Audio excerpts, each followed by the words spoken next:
Do the poo again? Yes, definitely. Okay. Today we're joined by our Pretoria favorite homecoming event. So now we all know that homecoming event has a stacked up calendar of events this year. So today we're going to talk all about it. But before we do, let me have the guests introduce themselves. Start with you, Tando. Yo, what's good? It's your boy Tshwanefontein, aka Six Unicorn. Homecoming events. I am the brand and marketing manager. Yeah. Yo, my name is Oratile Sangwene. Everyone calls me Boogie. Director of events. And of course, my co-host. Yeah. What did you? 40K here. Ndlovu katsheni ubhebhe hayi unene khathaza amanye amadoda. Yeah, man. Oh shit. Yeah. Oh, got it? Okay. but So, but to Boogie. Wait, Boogie, where did you get the name Boogie? It's a long story. I don't even know that. What? So, I've known this nigga like almost 4 years. And I don't know the story. Booksta? Is this how we're gonna start? Yeah. Please. This is exactly how By it all starts. Where did you get Boogie? Shucks, I got this name in primary school, dude. What year was it? Grade 6, maybe 7, probably 7. Yeah. I was what you might call a man of the fisticuffs. Oh, okay. You know what I mean? Okay, yeah. And then there was a kid, this naughty kid. I can't even remember his name. Naughty kid in my class. He always used to tease me.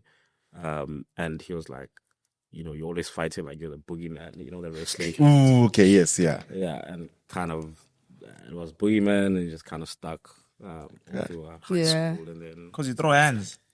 So you used to fight? no, not like that, man. I was just with the shits, you know. Oh, okay. If we're gonna throw the hands, then let's throw them. Type.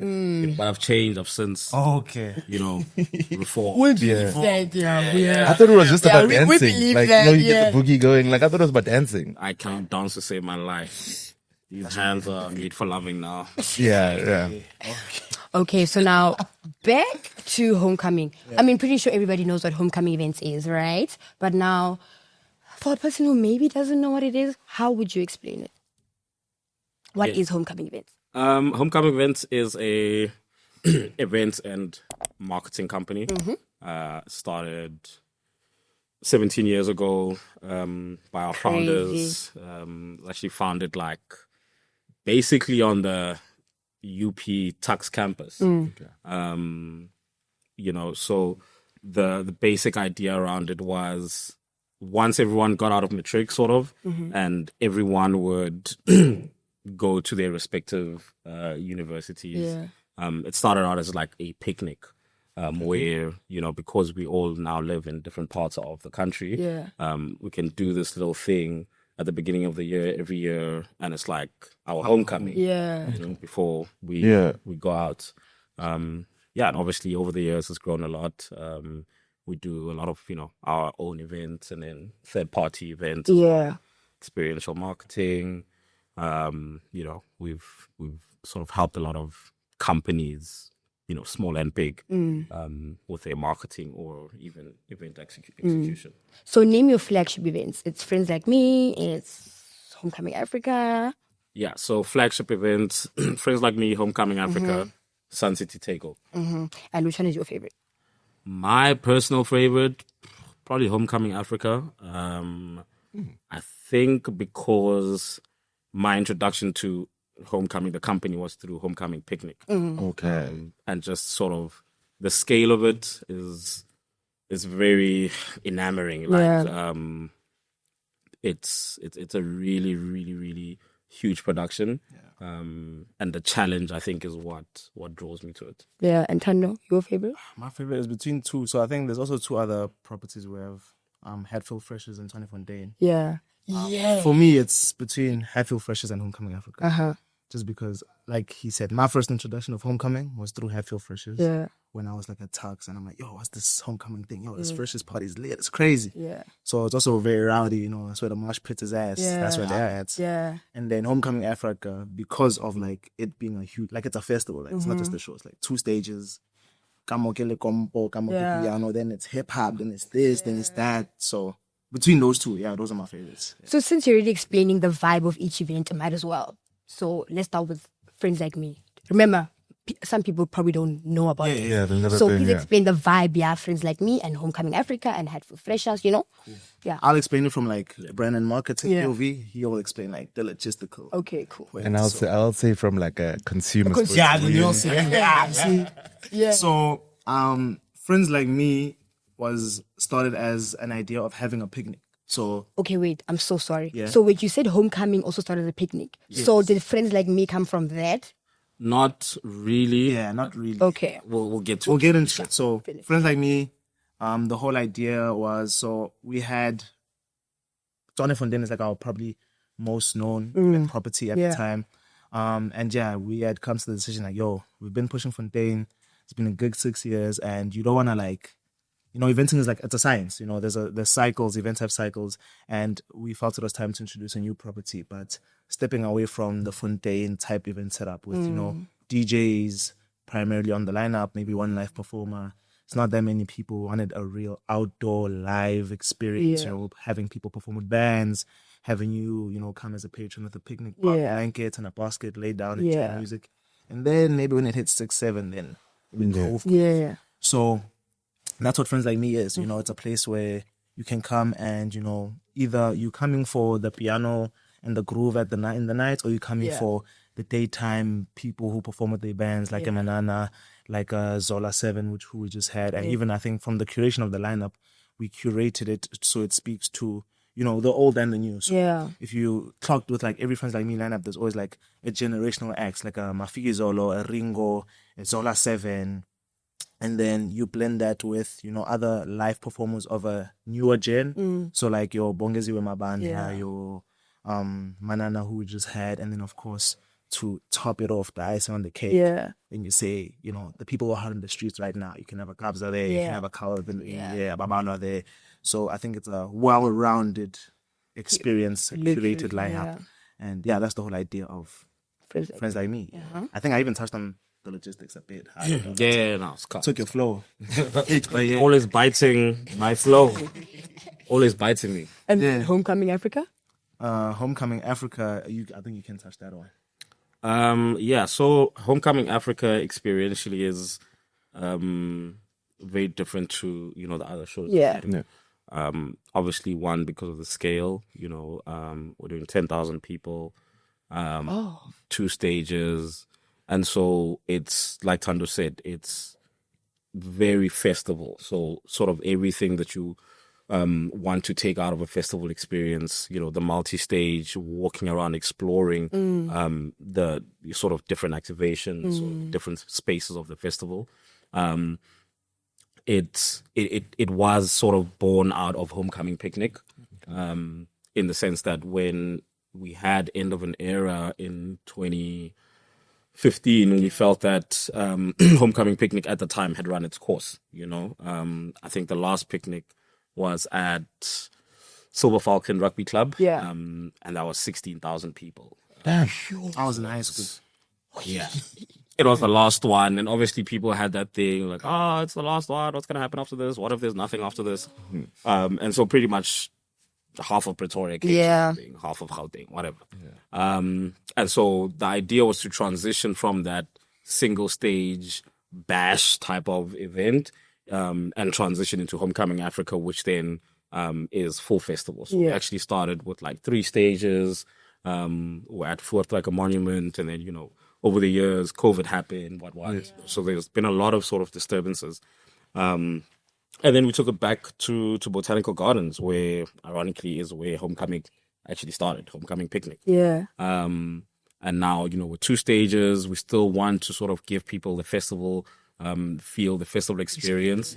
And every year we're just really trying to top whatever we did in the previous year. Yeah. And then Tshwanefontein? Tshwanefontein actually, My personal favorite. yo man, if it wasn't for Tshwanefontein, there might not be any Homecoming. And that's why Yeah. So why are you saying that also? So I'll explain without giving away too much. Okay. Yeah, I don't know how much of this I can say. Yeah. After Wizkid Yeah. and OT Genesis, I think. OT Genesis, Yeah. Hey, the coins were not coining. They were not aligning. Hey, the coins were not coining at all. Sort of, coming out of that phase where, okay, cool, we've got these internationals, and it's amazing. The experience was absolutely fantastic. That was the first Homecoming Africa. And that's sort of the genesis. And then we wanted to, see what I did? Yeah. That's where we wanted to sort of start phasing out from the bash style event into festival. But I think we hadn't quite grasped many facets of that sort of festival. And so Tshwanefontein was ultimately born out of necessity more than anything else. We wanted to create something that could live in Pretoria, speak to Pretorians.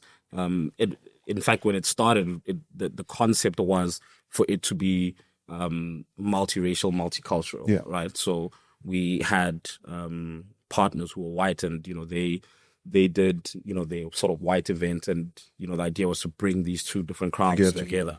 In fact, when it started, I was an intern at Homecoming. So it was 2016. Damn. My fault, OG.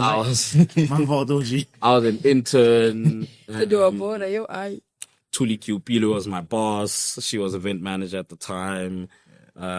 So yeah, very, very interesting time. But effectively, it started in 2016 and sort of was a really slow, really organic build up. Because there wasn't any sort of money to pour into it to sort of create this monster that it is today. So the build up and the growth of it had to be organic. There was no other way it could work. And a year and a half later, it was selling out within minutes.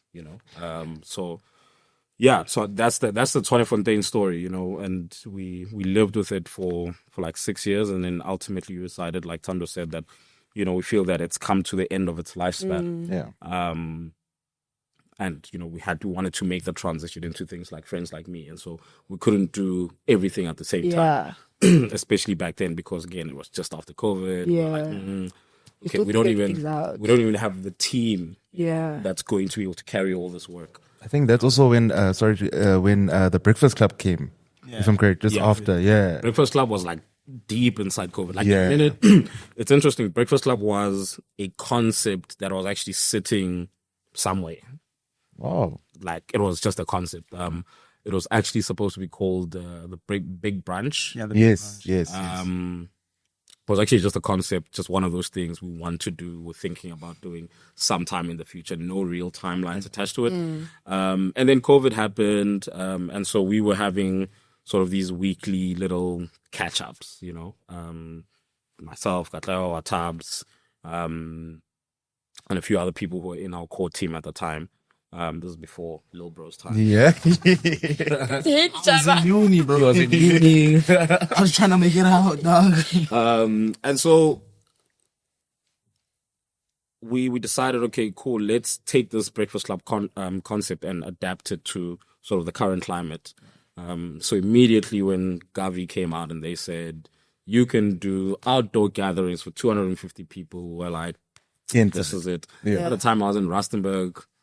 I had to jump on a cab, back to Pretoria. Come back, do some site visits. Boom, boom. Okay, let's see how many of these breakfast clubs we can actually knock out before they shut down again. So we were doing 2 breakfast clubs every weekend. So we're doing 8 a month. It was a bit insane.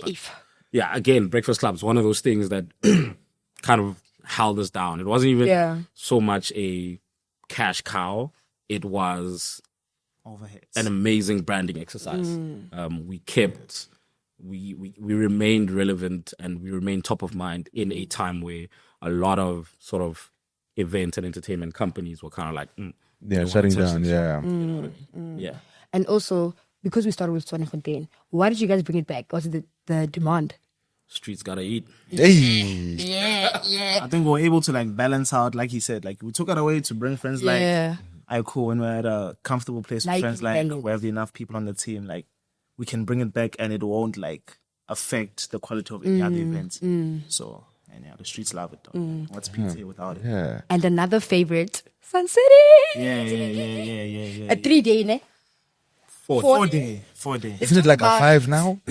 I feel like it's a 5 now. It's 3 days. It's 31 3 day October. standard, 4-day optional. Yeah. Oh, okay. So Majita Monday is like an option to extend thing. Yeah. But let's Tell run us through about from the it. beginning. So, Sun City Takeover is a getaway experience. So, you see bros, they're going to Ibiza. You see bros, they're going to Portugal. We're like, okay, let's make something for, the South African consumer who doesn't have to hop on a flight. It's a quick 2-hour drive from Gauteng, but it still feels like a completely different experience. You're entering a new, different world. So it's a collaboration with the resort, of course. Sun City Takeover spans over 3 days, 4 optional. So Friday, we have our day clubs. Yeah. So day clubs is, some people leave early, some people take leave, some people come from span. So you want to be able to, have a party where people can come early from the day into the night. We have our day club. So last year was the Galaxy Day Club and the Johnny Walker Day Club. This year, maybe something else, maybe the same. Who knows? Who knows? Saturday. Who knows? I know you guys know. But anyway. Saturday, then we have the day clubs as well. But they don't run into the night. So it starts 10 a.m. So once you're done eating breakfast, straight to it. You will feel the vibes. You're there. You're in the pizza in your mind. You understand? It's pumping, it's moving. So you wake up, have breakfast, you're at the day clubs, either one of the two. So they're both running at the same time. And then it ends around like 4, 5. Yeah, 5. And then you have an hour to change for All Whites. Yeah. So All Whites is the main show for Saturday. So All Whites is like premium club experience. The white couches. We dress up. They cut nice, but we're still in Sun City. So you don't have to go far. You don't have to go anywhere. There's buses throughout the resorts. But also in between all these events, you also have full access to the full resort facility. So if maybe you don't feel like the day club, you're gonna go to Valley of the Waves. Yeah. Say swimming, you get ready for All White to set All White. You understand? And then from that, you wake up at Sunday. Sunday what? Start with the day clubs again. Breakfast. Guys. Day clubs. Last day of the day clubs. And then we close it off. Yeah. Close off. After the day clubs close around like 2 on Sunday, we do Fun City. So Fun City is like, bringing Tshwanefontein on the road. So we bring Fondane to Sun City. It's Fun City. It's nice. It's beautiful. It's where people really dress up. So each year we theme Sun City a different theme. So there's, I think 2023 was Mardi Gras. Yeah. Last year was Tiki Lao, Hawaii theme. This year is Olympus. So like Greek gods, Greek mythology. So that's really where you see people come through in their outfits on Sunday. Yeah. People take the theme seriously. We thought maybe they won't buy into it. But they do. But they really do, and they want the lookbook like months in advance so they can order on Shein. It comes in time for the real show. And then essentially it ends on Monday. So Monday you can go home or you extend another night for Machita Monday. So Machita Monday, Komajiteng, it's at a venue called the Shabin in Sun City. So even the feel of it's not too formal, it's not a crazy big stage. You're at a Shabin until Majita. Yeah, nice Papa music. Young Black, nice music, DJs. And I guess it's also our rest day. Like this is the one day we get to be like, okay. Yeah, you can rock with some of your consumers. Watch you guys rock for the past 3 days. Let's catch something. Yeah. And then we go home on Tuesday. Maybe Boogie goes home like Thursday. He has to like wait for the breakdown of all the stages and stuff. And that's the Sun City experience. Okay, I think I can say from like my perspective as a consumer, not knowing you guys at the time, obviously. I think I was introduced to Homecoming through Tshwanefontein. A lot of people were saying it's a cult because, for those that don't know, the tickets would sell out. And 2 minutes. In order to get the tickets, this is where the refresh thing comes from. You log on, you do your thing, and you don't log on like 5 minutes. You log on a whole 4 hours before. And then when it gets to like, maybe let's say the tickets are dropping at 12, it gets to like 11:58. You just refresh. You just keep refreshing. Like Just hope you for don't the you don't best. tweet. You don't tweet. You don't speak. Yeah. You deny meetings. You just refresh. You just refresh. Tickets. I guess it is a cult again. And the thing is, it's not that event you can be like, now I'm gonna get 2. Yeah. No. You're getting one fighting for for yourself. that one. Like there were points I would be going to Fondane. I think probably every month. There was a year I went like 2 years in a row. Yeah. Clean. And there's people that be selling each other. I was like, no, I don't care. I'm going alone. It's fine. You'll make friends there. That's how nice it is. That's the community. You'll make friends there. That says a lot. I've met so many people from my social media at Fondane. Yeah. Just because of that. And the thing is, your regulars like, yo, listen, dude, I didn't get a ticket. You have an extra one. Like, yes, I bought one. Because there were times where they would collab with brands. For example, a Standard Bank. And then they'd release like more tickets. So if you're a Standard Bank user, you could access an extra ticket. Are you guys not impressed? It's nice to hear the consumer. Yeah. So it was so nice. You really wanted to go every single time. Yeah. And the thing is, you meeting new people, but also you're seeing the regulars, which is fine. Yeah. But I really enjoyed it. Even when like it left, obviously it was sad. But then when it came back, you're just like, yo, dude, you have to, you back and like, no, refresh. Yeah. And yeah, man, I really love Fondane. Yeah. I think that's where I started realizing that, okay, these people actually have grown a community of people and they really do support them no matter what. Yeah. So that's my Fondane experience. I've loved it. I'll continue loving it. My friends like me experience, my first one was the 30th of April 2023. I think that was the first one at Botanical Gardens, if I'm correct. Yeah. And yeah, man, it was really, really great. Obviously, it's a new event and you don't know what to expect. You see people pulling up with camp chairs. You're like, okay, damn, should I have brought one? Yeah. Okay. And you see people like putting in the effort for it. And it blended so well because you have an MC there that's, making people laugh, making them feel welcome. Yeah. And yeah, man, I think Still Alfie this year. He's Yes. so funny, yes. and I enjoyed it. And obviously I couldn't like go to a lot others because work and just life. But then I think the same night, because we support our creative friends, that same night I went to Sunday Roast. But other than that, Homecoming Africa, I think the first one you guys did, I was there. And I actually Of course. Hey, You're lady. yeah, Christy. yeah, and the experience was great. And obviously, when you're introducing a new event property, there are things that, like with any event, things will go wrong. So what were those fine. things? No, at the time I didn't notice them because they were great for me. Okay. Like I didn't notice anything wrong, so I had a great time. And then I went to the next one, and then the next one was me bumping into cousins I've never seen for 15 years. Aibo. Yeah, and I was just like, "Is that you?" It's home. Yeah, I'm like, no, man, like, is this you? And you're just walking up and down, seeing different people, the different stages. And yeah, I think the only events I haven't been to at Homecoming is the Tshwanefontein, Sun City Takeover. Okay, I've been to the Breakfast Club. I've been there. Suits and Tie. Yeah, I think those are the only ones I haven't been to. Yeah. But Have you been to a Hatfield Freshers? no, I haven't. I feel like I'm an old person when I. Yeah, understandable. And the thing is, I'm young already, but like you, obviously, when you, like, Nate, what did you say? I'm young, bro. I'm very young. I won't say my age, but I'm very young. Like I'm very young, Oh, Very. very young. very, very. Who are you convincing? No, like the thing is, the beard is misleading. Cool.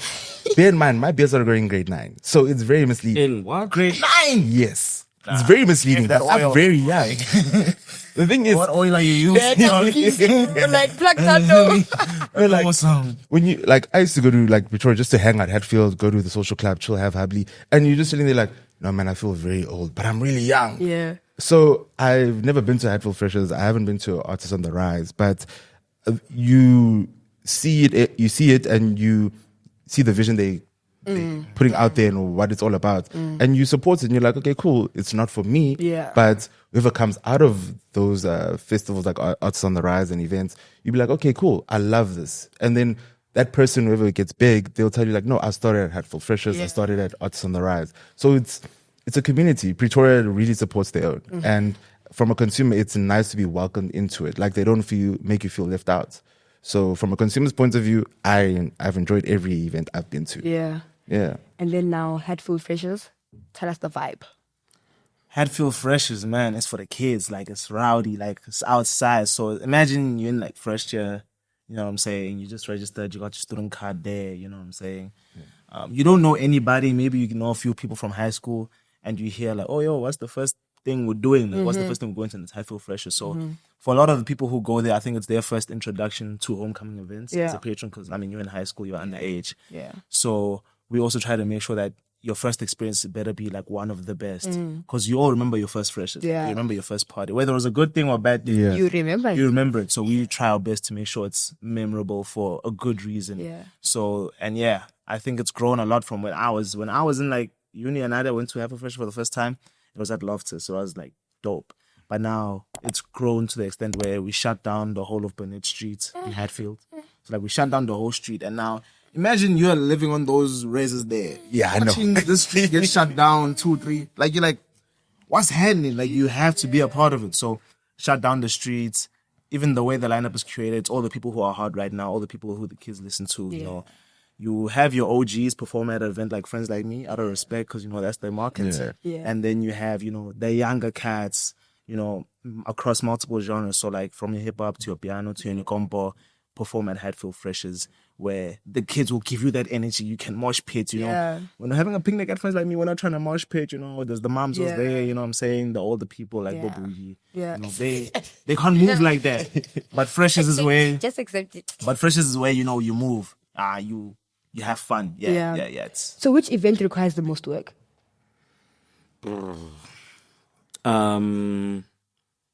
It's probably a tie between Sun City and Homecoming Africa. Okay.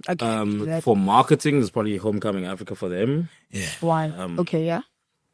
Just because they have to go through a lot of steps to communicate a lot of things in order to sell the tickets. while having a lot of events in between. Yeah. So there's a lot of there's a lot of marketing components attached to Homecoming Africa more than Sun City. So from a marketing point of view, for Sun City, like pretty much just put it out. Yeah. Pretty much just put it out. Then, everything else that follows is like the lookbooks. Build the world around it. We build the actual experience around it. But for them, from a marketing point of view, they obviously have to do like the boards, the street teams, the digital interviews, activations, on-campus work. So yeah, for them, definitely a lot more on Africa. For me, from a production standpoint, a bit of a tie, only because, Homecoming Africa is obviously big. There's a lot that goes into it. That it's kind of almost self-explanatory why it's a lot of work. Sun City is a lot of work because there's a lot of moving parts. So even though Sun City is not 10,000 people, you're more looking at like 2,000 people. But you have to, get these people here, figure out, fine, they're going to stay here on the resort. And then all the moving parts while everyone is on the resort. So like two minute details, like we might have to move this one mic to that other stage, and it has to happen at a specific time because this stage is closing and that's open, whatever. So from a production point of view, it's a bit more, I'd say, layered than other shows, and that's what sort of brings in the element of complication. It's like while a day club is running, you guys are enjoying the day club. Half of the team is already setting up at all white. So when you have that 1 hour to change your outfit, you must get to all white. It's done. Like the venue set up, everything's good. So And what's this? One thing I wanted to know was obviously from a brand point of view and obviously execution. When you're collaborating with all these brands, because a lot of people say that brands will jump onto events and it would feel too brandy anymore. The essence of the event would be lost. Like, this brand is promoting a bit too much.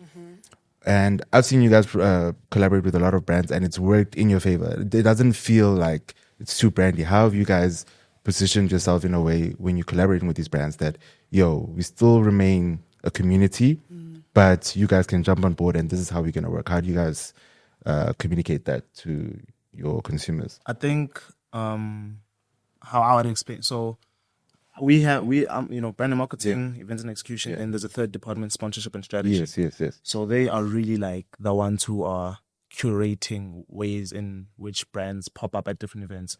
So they create the proposals, they create the concepts, but also we all like sit together because the sponsorships can get, the brand, the attention, maybe get the coins, and then they come to the brand and marketing and they say, in your guys' rollout leading up to, how can this brand show up in a way that is not boring, doesn't feel like Yeah. you said them, in an interesting way. So now we incorporate them into the rollouts, into how we announce things.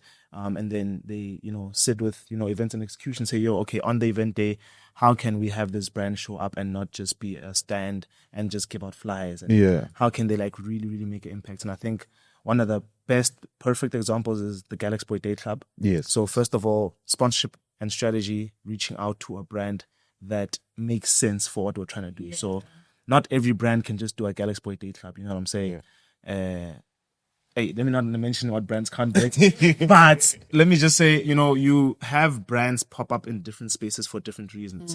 And I think having a team that understands that is what makes, you feel like, this brand isn't like just trying to sell to me. It feels like they're adding value to the experience. Yeah. And I think then that's when brands really get that ROI, when people can engage with the brand, engage with the activation, and it doesn't feel forced, it doesn't feel boring, and it's natural. You know what I'm saying? But it still ties into like the aesthetic, the look, the feel, the whole experience of the event, as opposed to just them coming, handing out flyers, calling it a day. Yeah, I think like you have to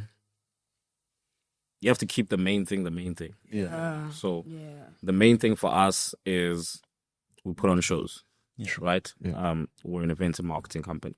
That's the main thing for us. And then you have to understand what the main thing is for the brand. So if a brand comes to you, Coca-Cola, for example, you have to sort of put in the work to try and understand what their ideal outcomes are. And sometimes brands come to you and they say, oh, look, this is what we want to do, sort of big picture, blah, blah. And it's down to us as a team to say, hey, man, look, this is not going to work in our space because we know the consumer, right? We know the consumer, we know the market, we know what people respond to. What if they're giving you guys like a lot of money?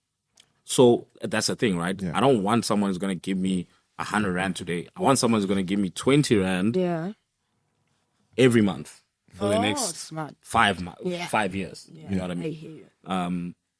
So it's not always just about, let's get this big bag, or this guy's going to give us 1 million Rand, or whatever the case may be.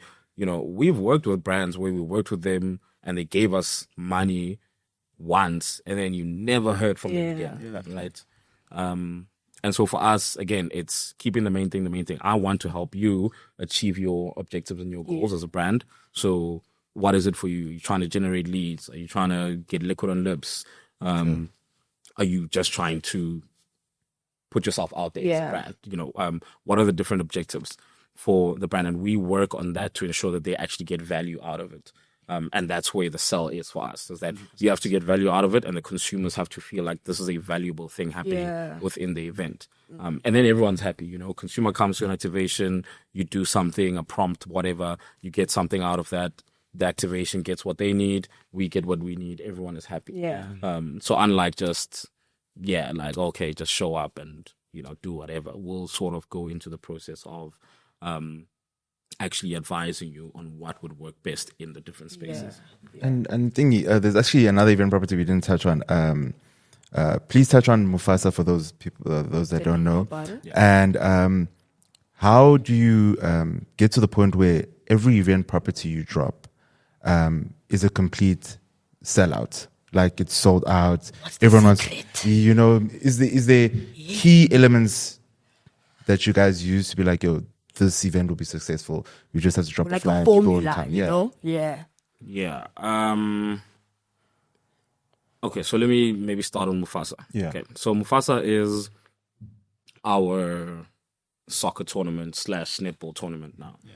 So it started back in the day. I'm sorry, I didn't even know what year Mufasa started. This was even before my time. It's 2017.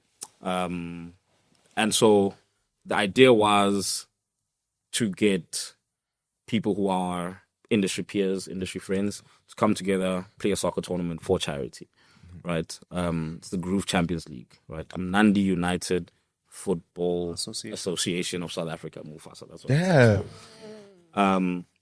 And so the idea was to get our industry peers, industry colleagues, to come together for a day, play some soccer, proceeds, charity. I think that also ties into the Homecoming Foundation as well. So that's so that ties into, Mufasa started and then the foundation came after, but now that's where sort of the foundation plays. And And so it started there, and obviously now it's grown into something else. But that was the basic idea. And then we've been talking about netball for 3-4 years, and so last year we actually found a space that would be able to accommodate all the netball we wanted to do, as well as all the soccer we wanted to do. So we have been wanting to do the netball portion for a number of years, probably just like after COVID, and then now we've been able to actually expand into the netball side. So Mufasa is really like it's a community building event, man. It's like if you're playing, you come, you play.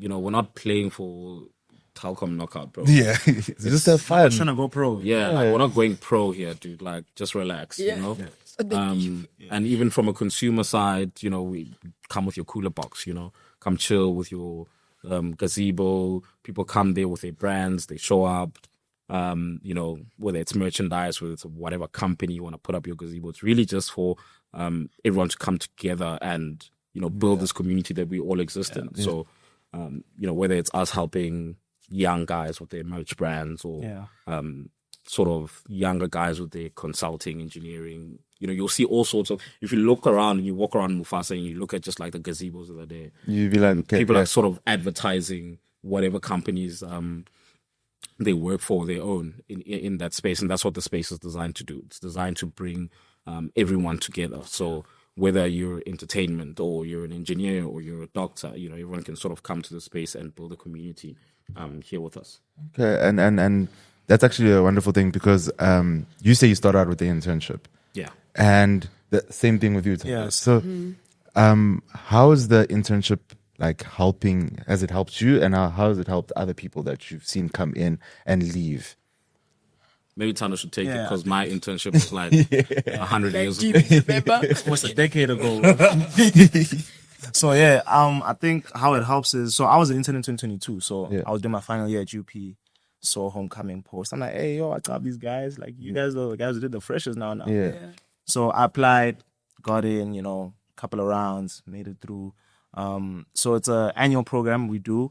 It's been going on for like 13 years. Next year, I think this year was the 12th year. Like it's been around for a minute. So every year, like 6-7 interns get chosen, and within that 12-month period, they rotate between the 3 departments. So sponsorship and strategy, events and execution, brand and marketing. Right. So it's geared at students primarily because you only have to come in like twice a week. So if you have class Monday, Wednesday, Friday, you come in Tuesday, Thursday. It's really flexible because you want, we know it's tough for like people to get jobs. Like a lot of people, you come out of uni, they want you to have a job with experience. Like how I just doesn't make sense. I graduated now. Yeah. So I think it's more of a launch pad type opportunity, the internship. So you run through that 12 months course, rotated between the 3 different departments, working on all the events, and it's a very hands-on experience. Like I don't think there's any intern who's coming homecoming and said, I didn't get to like contribute or I didn't really learn anything. If there is that guy just maybe wasn't feeling it, and sometimes it's like that. It has its people like myself, like Boogie, who really get a lot from it. You learn a lot, you see a lot, you're exposed to a lot, and I studied economics, which is like nowhere near what I'm doing now. But I guess the internship was my way into knowing, okay, like there's other viable ways like to actually like make a living off of these passions and these side projects I'll be doing, like making videos and content and like all this marketing stuff. But I didn't know it was brand and marketing. I thought I was just like making videos on the internet. So I think in that way it helps you to understand like roles in the industry that aren't necessarily like advertised to you when you're in high school and the varsities are coming with the pamphlets. No one's coming and saying, hey, come study law and become an entertainment lawyer. When you think of law, you think of an attorney who's going to go in courts. But, in our sister companies, one of them being like a tailor-made legal solutions, we work with a lot and, they draft our contracts. There's like a whole field of entertainment law an intern from homecoming can branch into, and which we have done. So at the end of the 12-month period, if you get retained, dope. If you don't get retained, we also, try our best to then have you, work within our network of like, sister, brother companies, you know what I'm saying? Really help you find your little pocket in this little industry. Cause you're really putting people on. Like, you're not just letting them like, we taught you a few things now. Fly, little bird. Let's see what happens. So a lot of people have come from that internship program. Myself, a Boogie, Tuli, founder of Law Communications. Yeah. Gabs, Alibopori. A lot of people have come from this low 12-month period at homecoming. And also, if someone's never been to a homecoming event, which event would you tell them to attend first, and why? I personally would say Fontaine. I'm just saying. Would you tell them to attend? I wouldn't say Fondane Fondane. I'd say Africa. I'd say Homecoming Africa. Yeah. Okay. I think Homecoming Africa embodies And it's the wild. spirit of Yeah. homecoming. I think it embodies the spirit of Pretoria. 100%. It's everything, literally everything that the company stands for. You know, young people, music, festival, groove, good times. It sort of embodies everything that we are into. Little 12-hour period. Yeah. It's like you take all the events. So you take the market for freshers, Yeah. market for friends like me, the market for Fondane. Yeah. Put them both, together. You know, Put them all together in one across 2 place. stages.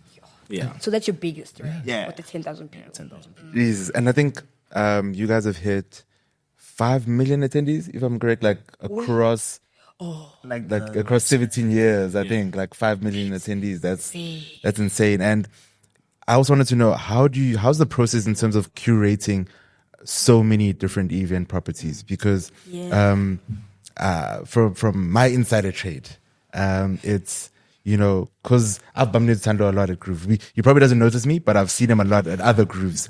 And it's the thing of you guys you'd put on some people to you give them a chance, but you'd also know that, listen, we'd like to hear you play 2 or 3 times somewhere else before we put you on. Is that something you guys do, or is it, no man, like, we'll give you an opportunity, come play the opening slot, let's hear you play, and then you take it from there? Yo, opening slot. That's a lot of people come in and play that opening slot. It's it's really, I mean, K-Mat, for instance. Yes. K-Mat, I think, play Breakfast Club. That's where we found K-Mat.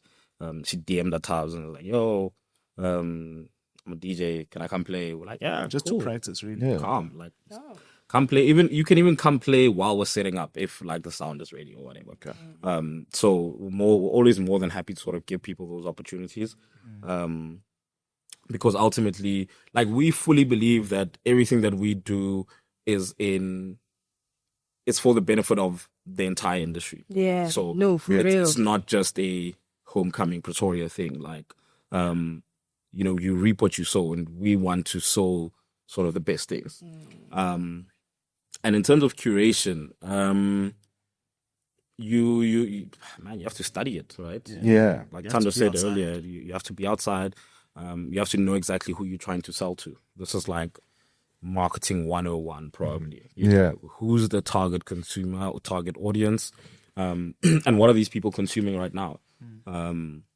So you'll see, like, some events are very like line-up heavy in terms of how we market them. Some aren't. Yeah. But at the core of everything is that when you walk into the event, from the time that you're in and until the time that you go home, we put a lot of focus on consumers. Right? So what does the consumer journey look like? What are the barriers to entry? What are the sort of disturbances, roadblocks? How do we get rid of all these things? So consumer-centric experiences, we use that term a lot in the office. To say, Tando's like, dog, it's too much. Yeah. Drilled in, dog. It's drilled in. So everything that we do, and even a lot of the times, the things that we do to make consumers comfortable, you wouldn't necessarily find elsewhere because they cost money. So it's kind of that thing of like, hey, do we want to spend this extra 10K on this, that, or the third? And for us, it's like, I'll spend 10K now, but I want this person to come back. Yes. You know? And if this person can keep coming back, that's what we need, you know? Also, if you've ever read any sort of marketing 101 book, they'll tell you that it's cheaper to retain a consumer than to get a new one. And what they don't tell you, though, is that the longer you retain a consumer, the more referrals you get, because that's what people do. Like, if you use an iPhone, like, you're going to tell you, like, I want to airdrop you something. Dog, just buy an iPhone. Like, why are we doing this? You know what I mean? So the longer you retain consumers, the more they speak about you, the more they want to introduce other people into the space because they enjoy the space. And for us, that's where the focus is. Like, the main thing is the main thing, and the main thing for us is people. Yeah. Okay. And what do you think makes a homecoming event stand out? Like not even just in production, but like in experience as well. I think it's exactly that. Hey, Yeah. I think it's exactly that. Like there's a lot of like small things that we do. I don't know. Like I don't want to give away too much game. Just one. Okay, so for instance, I'll give you an example. Yeah. Actually, walkways are a bit abstract. I'll give you like a really practical example. Yeah. We print menus and put menus on like all the tables. Yeah. Right? This is not something that you'll generally find at like an outdoor festival sort of event. But the reason why we do that is to shorten the decision-making time At the for bar. consumers Also at the bar. bar, Like, yeah. and it helps the bars Wow. run quicker, right? Because a lot of times people get there and they get to the bar and they look at the menu. Yeah, and on a line. Yeah. Yo, what are you drinking? They've got Henny, they've got Don Julio, they've got what? How much is it? Hey, yeah, how much you got? That whole discussion's time, yeah. You know, that's time at the bar, right? Yeah. And so we do things like dropping the menus online. Yes, When yes. you get to the event, the menu's on your table. When you get to the bar, there's like a big Corex board with the menu, just to eliminate certain steps in the decision making process. So when you get to the bar, you already know what you're gonna drink. You know what the budget is. Boom, boom. You get there, boom, Order. buy your things, go. It's like it helps the bar run. I wish I had like a metric to say like it's 20% more efficient, but I don't. But I know it works. Yeah. Yeah. That From, does make sense. from personal experience, it really does work. And touching on that is that you guys have managed to have reasonably priced alcohol throughout the events that I've been to. How do you guys keep that alive? Because obviously there are other events that Expensive. they put prices on, and then you can see like, no man, this is like, why am I buying one for this price when Wait, how much is a shot at homecoming? Oh, what? yeah, it depends. I think the cheapest I saw was like Okay, like Don Julio Yeah. is like what, $80? I think, yeah, 80, 85 bucks. And then your Jägermeister? Probably like $30. yeah. Okay. So very affordable. So, Yeah. Yeah. So, I mean, from a pricing point of view, and this is like a sensitive issue generally, because like I'm not ever going to say to someone else, hey, price this way, because I don't know what their situation is. Right? I don't know what their business model is. Yeah. I don't know where they're making their money from. Yeah, how often they have events. You know, how often they have events.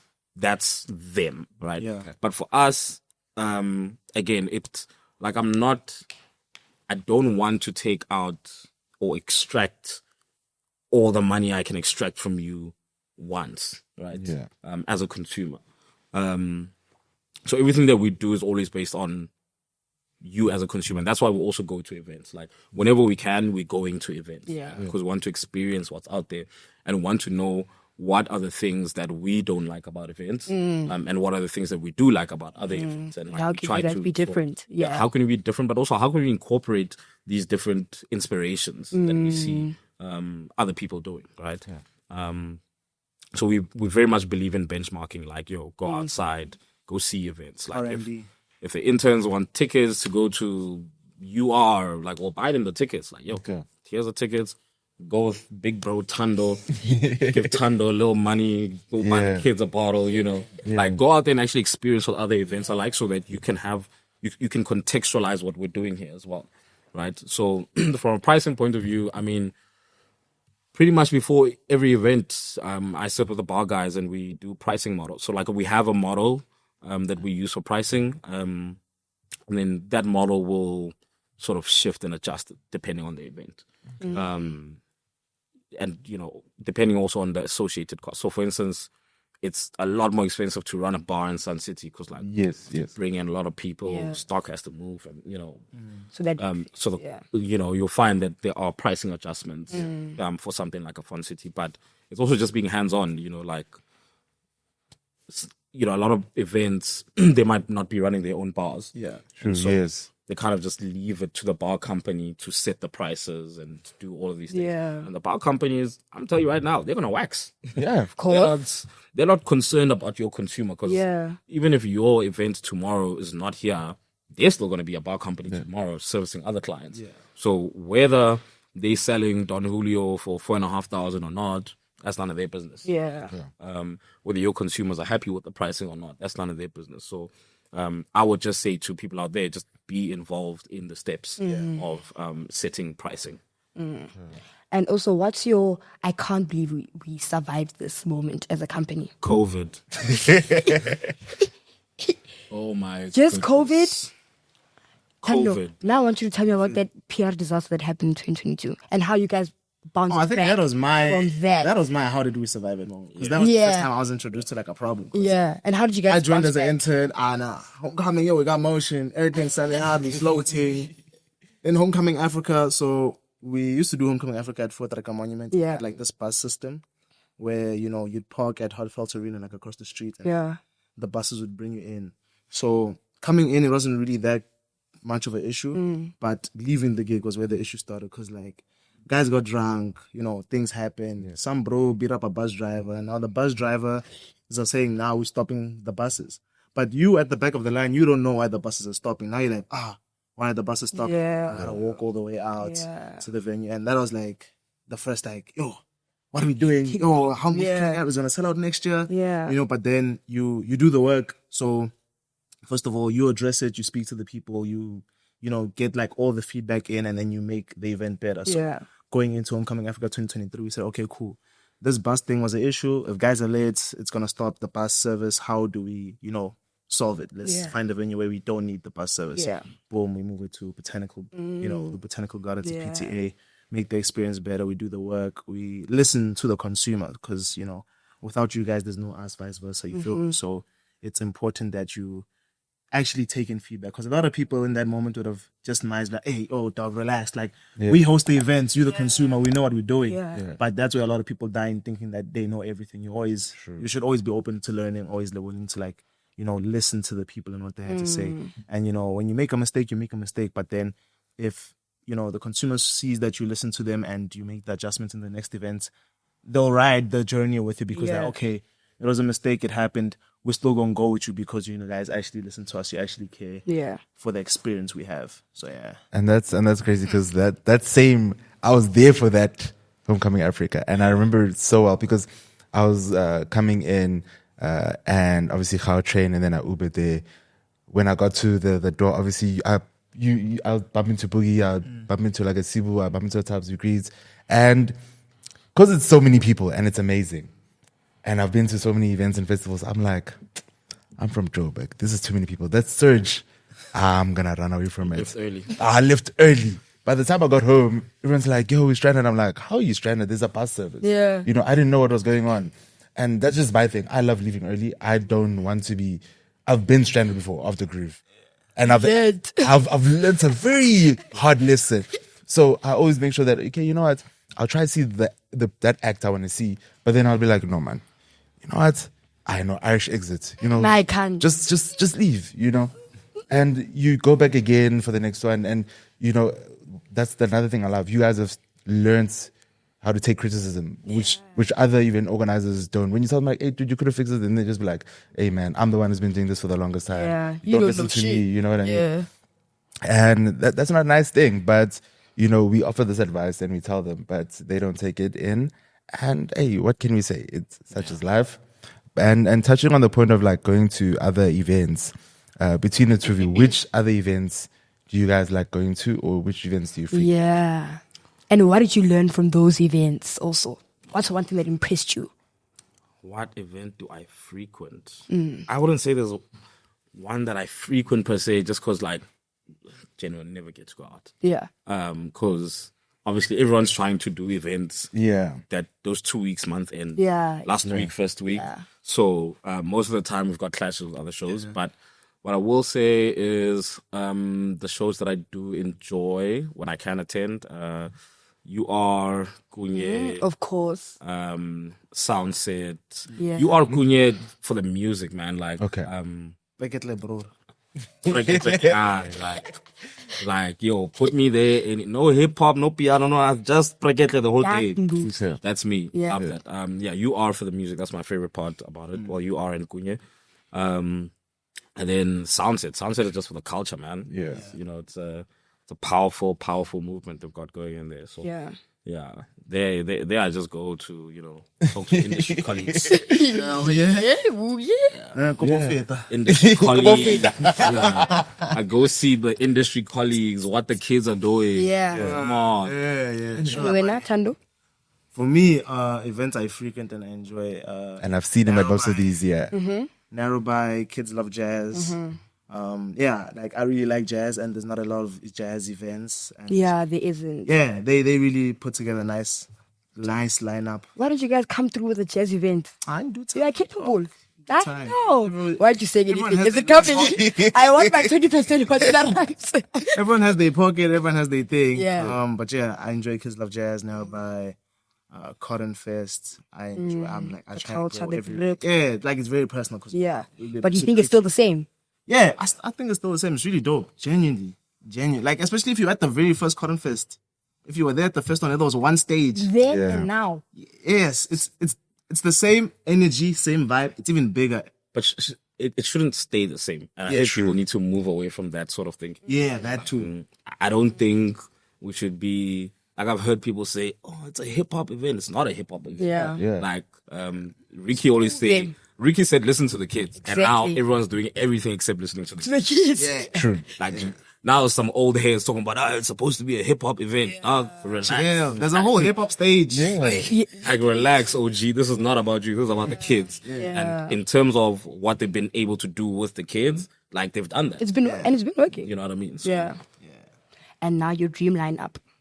If you had the budget. Yeah, unlimited budget. Drake. Of course. Drake. Yeah. No one else. Just Drake. Drake, I get it. Drake from Playlist for 3 hours while everyone comes in. Yeah. Drake for 2 hours. Home time. Also, Tshwanefontein, Venom was playing Drake for now. Was it you? Was it your? I wish I was there. idea was that thing? Oh, Because it was a Drake bit. thing. You were not You there. know whose idea is my God. that's one again. If you get him the credit, Whose idea was it? That was Malachi's. yeah, the most annoying guy to give credit. But yeah, essentially, when we broke back Tshwanefontein, Yo, it was amazing. yeah, when we brought back Tshwanefontein, we said, it mustn't just come back. It has to be centered around the music. It has to be a real thing. So we brought it back, and we've been doing back-to-back DJ sets Yeah. as a part of it. So every Fondane has like a back-to-back DJ set. Yeah. You know, we started with Scorpion Kings, then you do another back-to-back, but then supplementing those back-to-back piano or Afrotech or whatever sets, we have a hip-hop DJ play a sound of a specific artist. So Oh, so that happens every Fontaine? yeah, so it was Drake, one Fontaine, Kanye West, Yeah. another Fontaine, aka another You Fontaine. need to do a Drake one again. I'm hearing it though. Yo, guys. I'm hearing it though. That 1 hour. People do Yeah. that. I couldn't believe it. So is it just Drake? I don't think I have a dream lineup, man. Yeah. Like, obviously, I have artists that I really listen to a lot.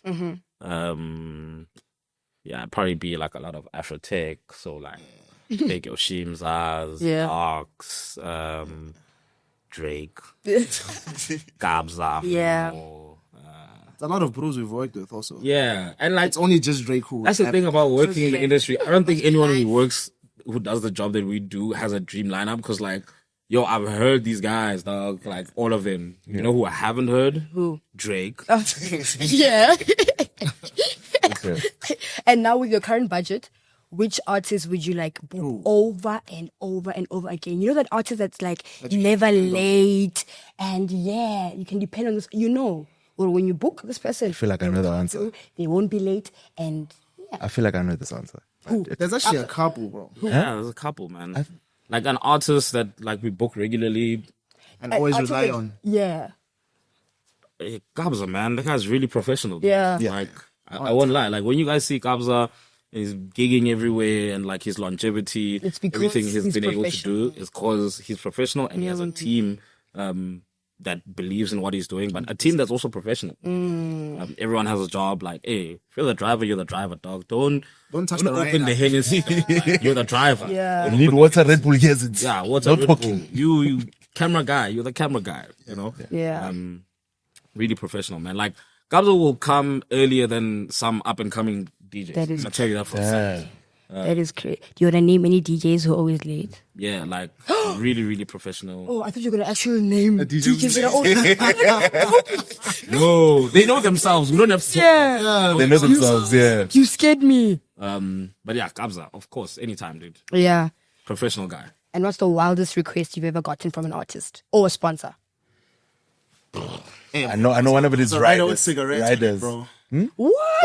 There was a rider with like 24s. What? Flying fish or something? Ow. Some cigarette. We won't say whose it is, but like, Of course you can't. imagine like trying to buy, you know, hey, let me Not- let me not say the cigarette brand, but cigarettes with the 24, the flying fish or the what? I'm like, what's going on? And this rider's crazy. Crazy. So they couldn't just buy their own I've cigarettes. seen a hip hop artist have a rider and I had like red wine on it. And I was like, You guys have red wine at events. Oh, oh, we don't sell wine. Yeah, If you have events, there. don't sell wine. ever.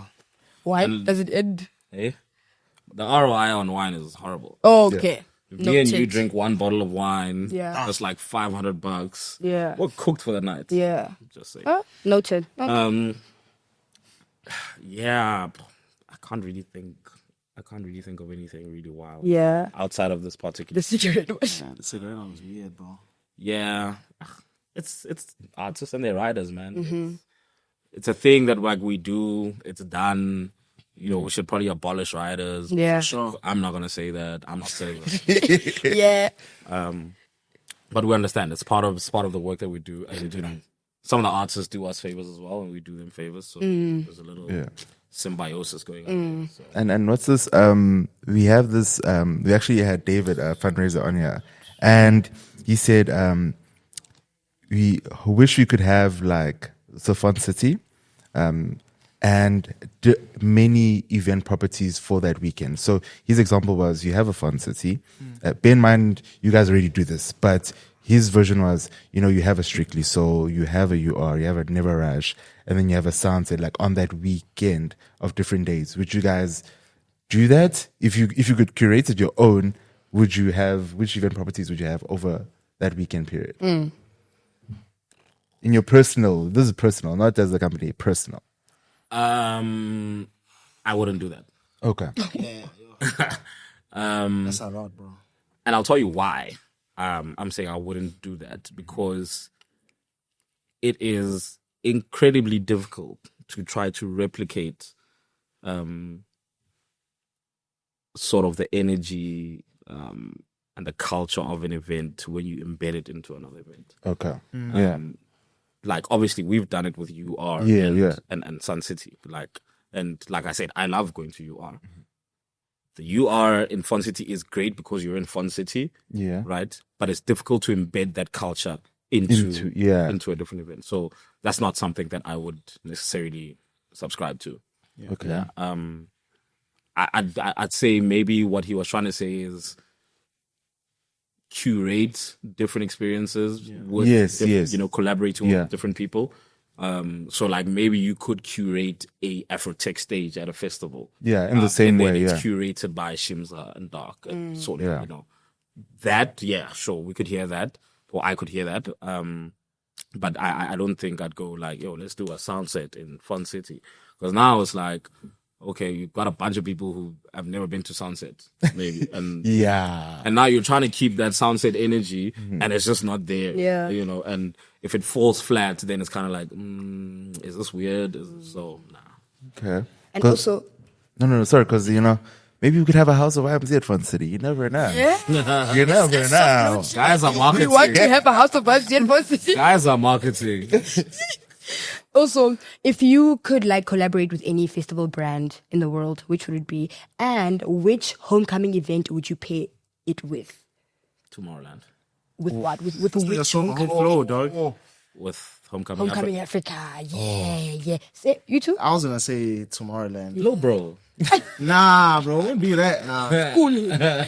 No, you know what? Actually, let me. I'd say Change it now. a wireless Oof.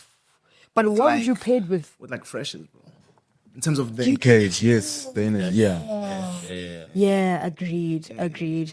And also, I'm sure like we all know that planning a homecoming event isn't like no joke, right? Yeah. So what's one recurring challenge that you guys have accepted that comes with planning a homecoming event? It always happens. You guys are just like, we know. You're prepared for it at this point. I'd say weather seasonally. Okay. There's certain periods where we're like, it's gonna rain. Yeah. tough. So why did you guys change the dates? Tell me, like, what is it that deep? It is Why that not? deep. If Yeah. you change the date of one event, you have to change 15 other events. Really? Yeah, because I mean, The frequency we have events. we schedule it very intentionally, right? Like we're not gonna do this and this at the same time, or even from a marketing point of view, from their Yeah. side, like they don't want to be selling too many different things at the same time. Yeah.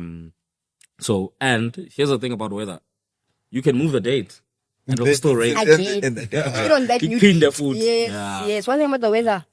So yeah, just prepare for it. It's like one of those things that it's out of everyone's hands. There's nothing you can do about it. Just try to pray and then And would you guys take a homecoming Africa to another African country and not just South Africa? I think You wouldn't? I wouldn't. I think if you go to another country, you need a property for that country. yeah, we definitely do something in another country. Yeah. Okay. We'll definitely do something in another country. But maybe not a upcoming African country. But maybe we could. Yeah. It's not a Yeah, it's something that could happen. Literally, I also think so. I mean, And what's this?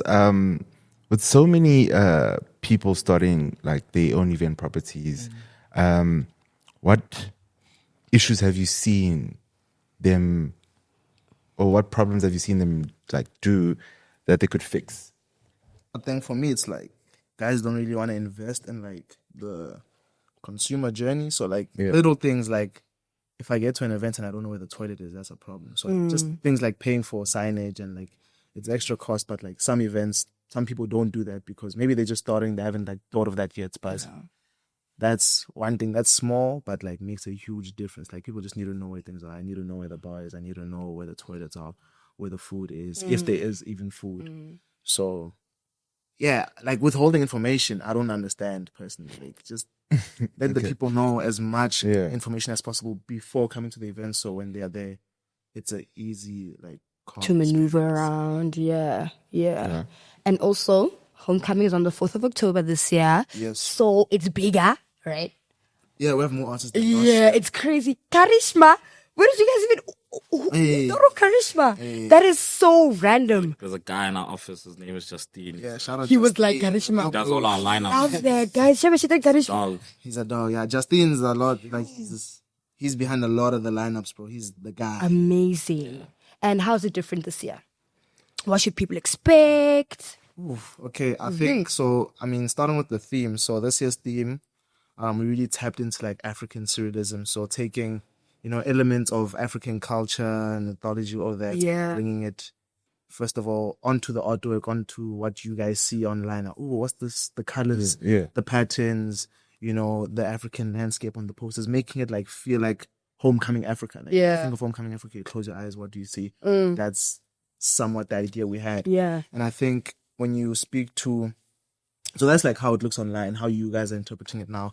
When you speak to the curation of the lineup, we always try to do the event differently every year. So you don't want to have the same people perform on the same stages. Yeah. You want the lineup to look different every year, but also still be very relevant to the people you guys are listening to.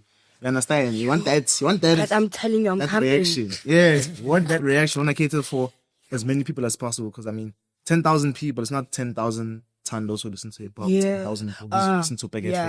There's a lot of us in that mix, and you want it to be like a cultural melting pot. Like throw your le compo, throw your hip hop, throw your piano, throw your 3-step in there, and you come out with over 50 artists on 2 stages. Yeah. But even the way you pick those artists is because those 2 stages are 2 different energies. So we have the Centurion stage and the Botanical stage. The Centurion stage is not in Centurion, by the way. I was about to say, why is it Centurion? Please. So why do you call it that? So it just speaks to the history of homecoming. So homecoming started in Botanical Gardens, so Botanical stage just to keep that. And then Centurion was the last homecoming picnic we did. So yeah, a lot of people say like, hey, is my ticket going to be valid in Centurion? We're like, my sister, please don't go. To Centurion. It's all in one venue. Yeah. But the 2 stages are curated for 2 different reasons. So on the Botanical stage, you'll see a lot of your live acts. So people who come through, perform with bands, really, really good performers. Your Centurion stage is more your rowdy, it's where we get lit, it's where we get turns, your higher energy acts. Yeah. And yeah, you get to experience so many different, artists you listen to in your playlist. in real life. So like Yeah. we all listen to piano, and then maybe at home you listen to R&B, Yeah. you listen to hip hop, and not Definitely. to experience all those genres Yeah. in one day. And could you guys suggest people like in the lineup? Is there any people that you guys suggested? Suggested. Oh, me, I was fighting for Brother Cooper personally. Yeah. That's my dog. Yeah. I don't think I suggested a single person in that lineup. Yeah, but his people are there. Just before, No, anyone that I thought about, there. yeah, they were already there. Okay. Shout Okay. out Justin, man. Yeah. Also, you had a question, sorry. yeah, just before, like a few questions just before we let you guys go. You know, with I actually tweeted this yesterday because I was looking through the calendar, and that weekend is a bit insane. Because you know, personally, I'll be at Homecoming Africa, so don't worry. But there's a lot of other events that have over 20 acts and artists and whatever. You know, how do you feel about that when you see it at that scale? Like, okay, we're doing it as well. You guys are doing it as well. Do you feel like it's competition, or you just be like, you know what, we know our community, we know our consumers, they'll come to us. Yeah. How do you feel about that? Like for example, you know, Red Bull Unlocked dropped their lineup. They've got 70 plus artists, I think. Like Jure's Marble also dropped it. They've got Yes, TV delicious. yeah, like, how do you guys feel about it when you see all these lineups and you're like, okay, you know, we're still good. Like, we're still gonna have our consumers and we're still gonna have a sold out show. Like, how does that make you feel seeing all those artists? Good for From an execution point of view and from a consumer, maybe Tando, a consumer or brand point of view. Yeah. So I mean, look, for competition is good. Yeah. Like, for any market. So for us, it's never, you know, okay, what are the other guys doing in any sort of negative way? Yeah, yeah. For us, it's like, what are we doing? Right? And what is the thing that sets us apart? And that's what we focus on. You know, like, we don't sell lineups. True. So our events are not about the lineup. Like, I think we had already sold like almost 2,000 tickets before we dropped the lineup for Africa. Which is crazy. Is that normal? So, because people know what to expect when they come to us. We're trying to be like McDonald's. Like, if you don't know what to eat, you know exactly how a Big Mac tastes. Yeah. You know, and that sort of level of certainty, that certainty of experience, that certainty of curation, that's where our focus is. And so that's what we're selling. We're selling the consumer experience.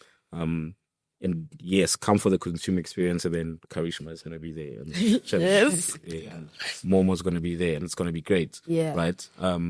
But the thing that makes the 2,000 people who bought the tickets before the lineup dropped buy those tickets is because They I was there know. last year. Or I They heard about it know, last year. yeah. The experience was great. People Yeah. always talk about the experiences. No one is really going to say, "Oh, I saw my favorite act, and that's why I'm going again." Yeah. You know, like, I could go see my favorite artist somewhere, but if the experience wasn't great, I'm not really going to go back. And so, yeah, that's for us. That's our USP. That's the way we find our differentiation. And what's this? Tando, from your point of view, with like the heavy lineups and everything like that. I think from my point of view, I think it's the same, bro. Like, I think competition is good for any industry. In the same way that we go out and we attend these events, you know, there's a lot we learn in attending all these other events that are happening, and vice versa, first of all. And then I think like literally, like, this guy just stealing my whole flow, but literally it all comes back to knowing what you guys want to do. Yeah. So knowing the experience you want to curate, it's the reason we can drop Sun City and Tshwanefontein dates in the beginning of the year, and they sell out. Yeah. Like, we drop 5 Fontaines and they all sold out, and there's no lineup because it all comes back to the experience. People are like, yo, I had the best time ever, because you can see this act at a club, you can see this act at another festival, another event.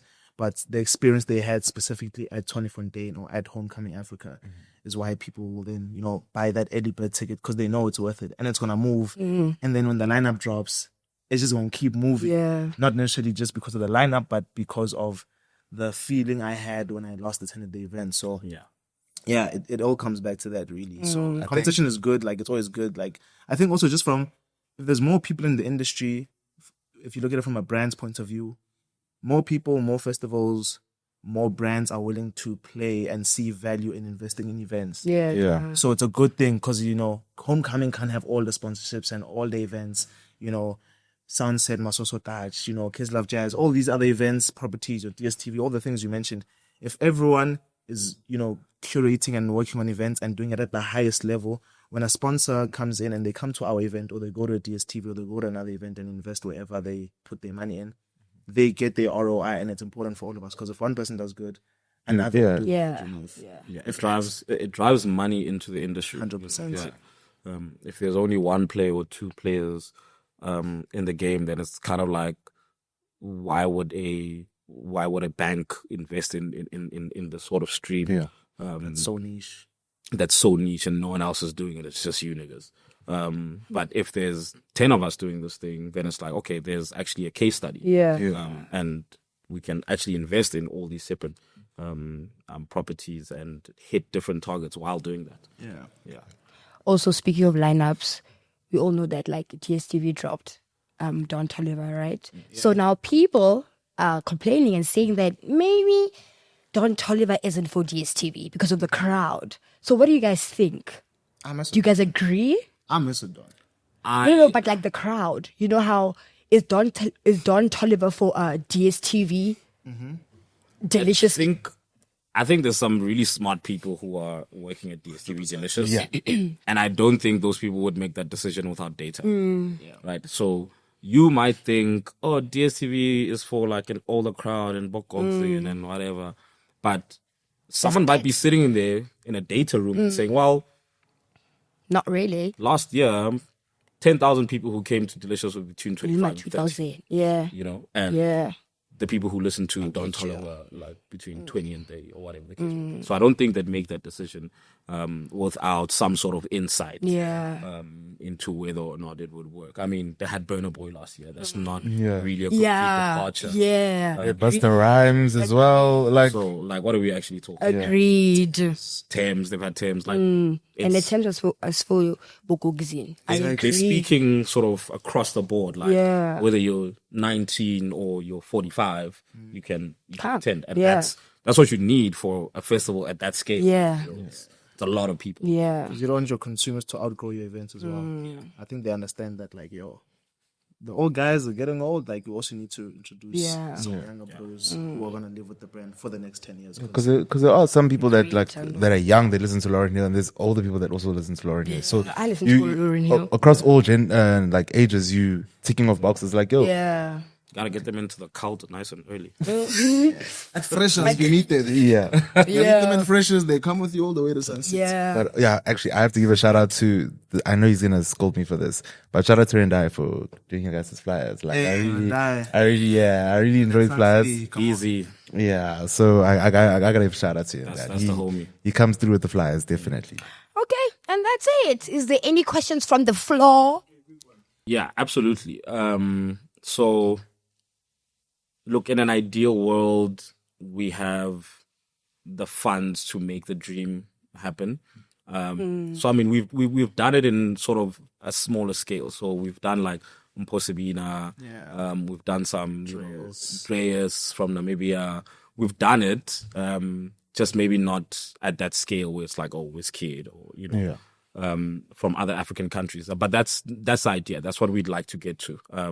But to get there, you know, needs the coins. A lot of money. So, you know, yeah, that's definitely something that we'll still be pursuing. Yeah. Okay, and before you leave us, what would you tell new event organizers or people that are thinking of starting their own event property? What advice would you give them? You don't do it, it's tough.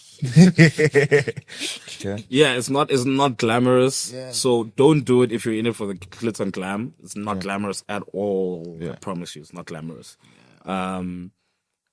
It's obviously fun. Like it's not the worst job in the world. I'm not going to make it seem like you're a coal miner in the 1920s, but don't come into it if you think that you're going to be a celebrity.